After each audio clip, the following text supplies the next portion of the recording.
नोएडा में मॉनसून की पहली ही बारिश ने फिर प्रशासनिक दावों की पोल खोल कर रख दी है। पिछले साल नाले में गिरने से युवा इंजीनियर युवराज मेहता की मौत हो गई थी, जबकि एक बार फिर ऐसी ही घटना नोएडा के सेक्टर 58 से सामने आई है। नोएडा की एक कंपनी में काम करने वाला इंजीनियर आर्यन भारी बारिश के बीच नौकरी पर जा रहा था। वो ऑटो से उतरकर कंपनी की ओर बढ़ा। बारिश की वजह से सड़क पर पानी भरा हुआ था, इसीलिए वो किनारे से निकल रहा था। इसी दौरान बिजली के खंभे में करंट आने से वो उसकी चपेट में आ गया और बेहोश होकर खुले नाले में जा गिरा। पहले इंजीनियर युवराज मेहता, फिर हर्षित और अब एक और इंजीनियर 28 वर्षीय आर्यन लापरवाही के भेंट चढ़ गया।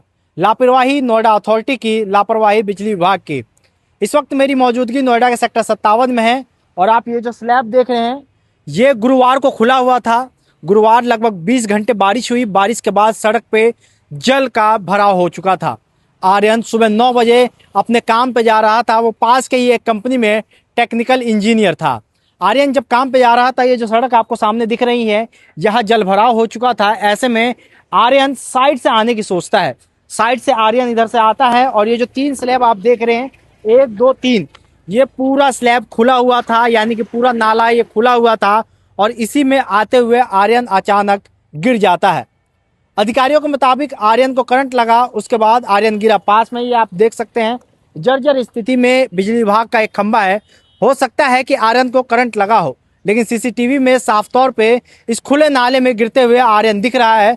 दावा है आसपास के जो लोग थे, राहगीर थे, उनका कि डूबने से आर्यन की मौत हुई। हालांकि अधिकारी इस पूरे मौत के कारण करंट बता रहे हैं, लेकिन जिम्मेदारी नोएडा अथॉरिटी की बनती है कि लगातार दावे किए जा रहे थे कि शहर के खुले नालों को बंद किया जाएगा।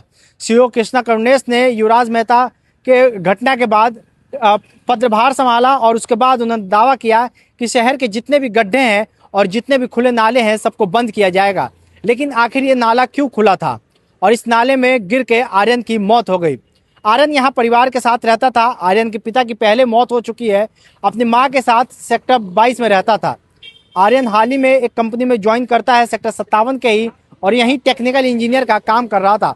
सुबह 9 बजे गुरुवार को वो निकलता है और जलभराव सड़क पे होने के कारण किनारे से आने की सोचता है और सीसीटीवी फुटेज में भी देखा जा सकता है कि आर्यन आता है और ये जो 3 स्लैब जो पहले यहाँ नहीं थे वो बिल्कुल खुला हुआ था, इसके अंदर आर्यन गिर जाता है।